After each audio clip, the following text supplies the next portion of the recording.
Hey everyone, how's it going? Elliot here, and welcome back to my second channel. Today we're going to be taking a look at this little Walkman right here. This was at one point the world's smallest Walkman. This is the WM-20. The first one that came out was the WM-10. Not entirely sure what the differences are.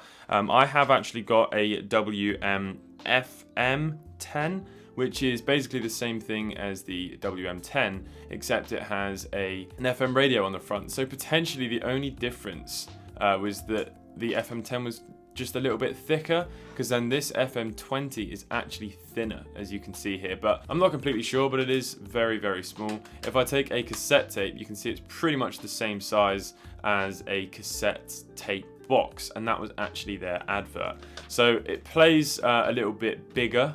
You have to extend it out. You can see this piece is sort of on a rail, so it can just come out, and then you've got all of the read head stuff up here, and you pop your cassette in.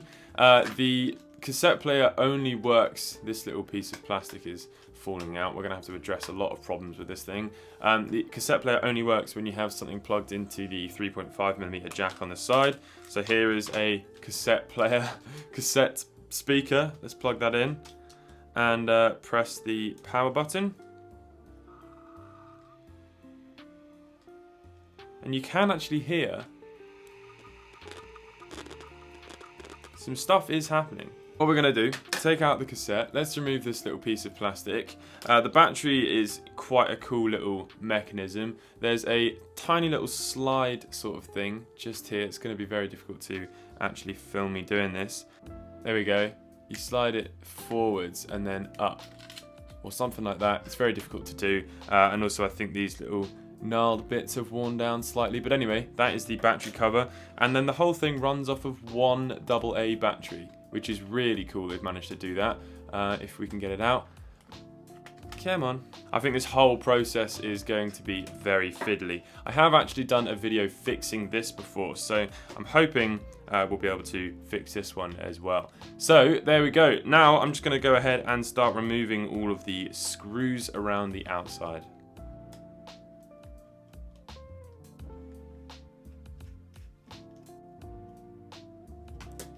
There we go. There is the bottom piece removed. It was fairly straightforward. It was just the 4 screws on the bottom there. And now we can continue to strip this thing apart.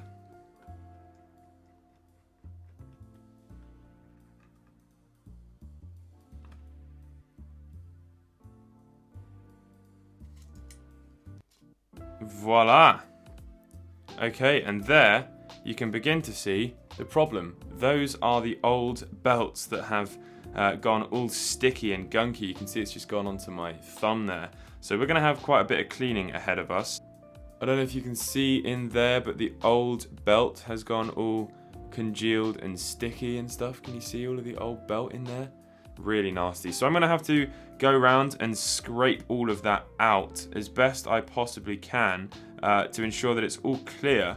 And then I want to put some power in it and see if these start spinning.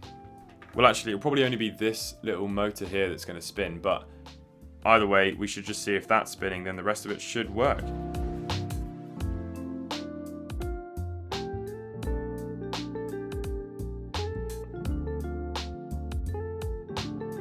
Right, okay, I have cleaned the hell out of everything. I've removed all of the old sticky rubber belt mess. I'm going to have to order some belts for this because I don't have any spare. I was able to get off this little plate, which was extremely fortunate because the belts had all built up under there, so I'll have to slip that back underneath.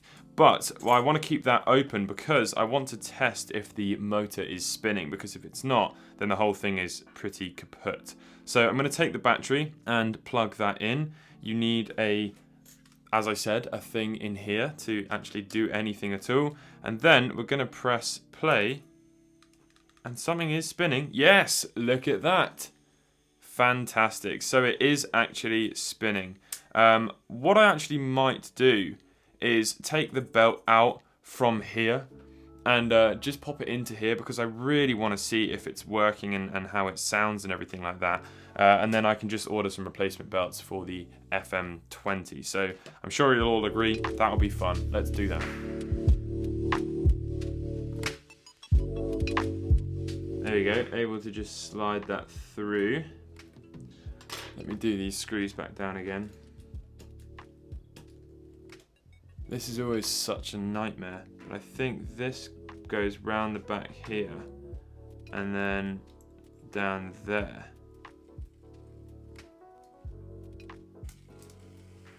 It is actually working. Whether or not it's at the right speed, I don't know. Let's grab a cassette and chuck that in and press play. It works. It bloody works. I mean, it makes an absolute racket, but I think it did that anyway. Oh man, yes, this is amazing. Right, I'm going to rebuild this off camera because it's so fiddly, getting all these buttons back in and everything. And then we'll do one last look at it at the very end. This little lens piece polished up really well, so I'm really excited just to put this whole thing back together.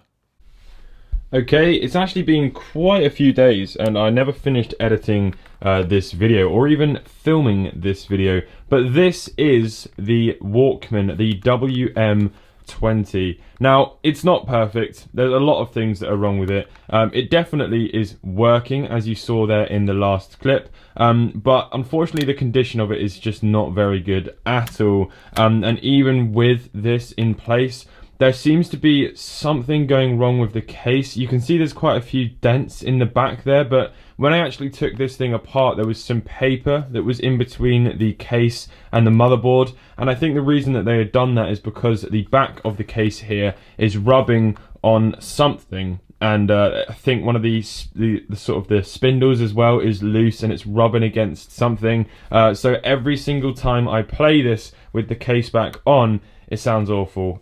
So at least it does actually work and we were able to clean out all the gunk, but I don't think this is going to be one to play, which is a little bit of a shame. But anyway, I hope you have enjoyed this video regardless. So I thought I'd show you a little bit of my my music sort of collection stuff because you don't really get to see it often. I've got a few things down here. The Technics M1, this is a cassette recorder from the 13 Reasons Why Netflix series.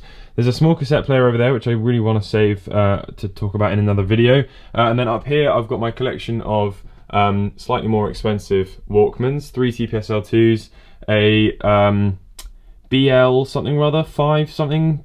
It's like a recorder that was used as the prototype for the Walkman, and then a WM3. Got my Soundburger, and then obviously my WM-F10, and then the WM-20. And then this is a really cool little book about the history of the Walkman, and you can see actually in here we'll probably have the WM-10 somewhere. There we go, down there in the bottom. Oh, that's the WMF5.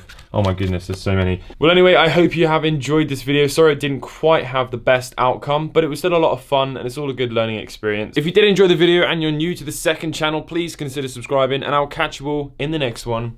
Goodbye.